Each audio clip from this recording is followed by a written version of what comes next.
पूर्णा तालुक्यातील चुडावा परिसरात कृषी जमिनीवर प्रस्तावित सिमेंट उद्योग कारखान्याला शेतकऱ्यांचा तीव्र विरोध वाढला आहे। रेल्वे प्रशासनाच्या संगतमताचा आरोप करत ग्रामस्थांनी आंदोलन छेडण्याचा इशारा दिला आहे। शेतकऱ्यांच्या म्हणण्यानुसार संबंधित जमिनीचा सातबारा उतारावर नाव नसतानाही आणि कोणतीही वैध परवानगी न घेता कारखाना उभारण्याचा प्रयत्न सुरू आहे। या कारखान्यामुळे हवा, पाणी, माती आणि ध्वनी प्रदूषण वाढून पिकांचे मोठे नुकसान होऊन शेत जमिनीवर बंजर होण्याची भीती व्यक्त केली जात आहे। चुडावा स्टेशन ते शेतादरम्यानचा पारंपरिक रस्ता भिंत बांधून बंद करण्यात येणार असल्याचा आरोप निवेदनकर्त्यांनी केला आहे।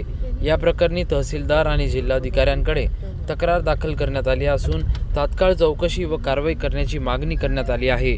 अन्यथा शेतकऱ्यांच्या वतीने तीव्र आंदोलन छेडण्याचा इशारा देखील देण्यात आला आहे। नमस्कार, माझं नाव ॲडव्होकेट चेतन चिंतामणराव देसाई, राहणार गाव चुडावा, तालुका पूर्णा, जिल्हा परभणी।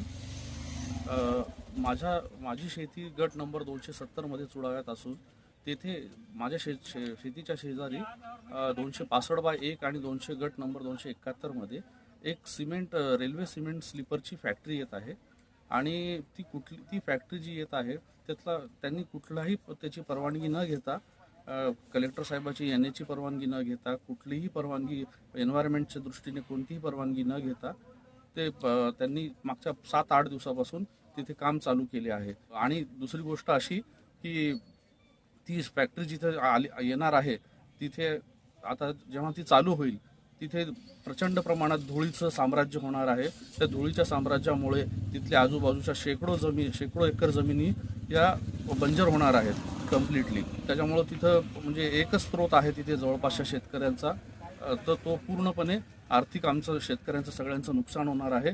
आणि वायू प्रदूषण आहे, ध्वनी प्रदूषण आहे, पाण्याचे स्रोत, पाण्यावर त्याचा परिणाम होणार आहे।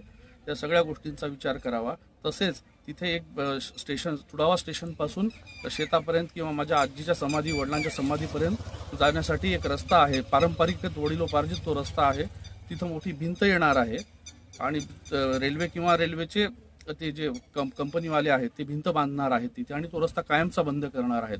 जे समोरचे जे गावं आहेत, रुपाला किंवा मोठी पांढरी, त्या लोकांना हा एकमेवच रस्ता आहे स्टेशनपासून शेतात जाण्याचा किंवा घरी गावाकडे जाण्याचा। तो रस्ता कायमचा बंद होत आहे।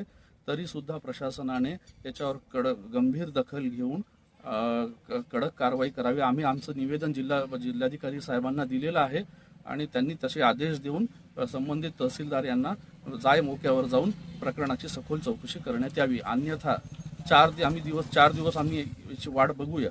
नाही जर झालं तर आम्हाला आंदोलन करण्याशिवाय पर्याय नाही। आम्ही आंदोलन छेडू याच्यामध्ये आणि जर पुढे काही परिणाम होतील त्याची प्रशासनाने जबाबदार राहील। प्रतिनिधी रियाज कुरेशी, DLP न्यूज, परभणी।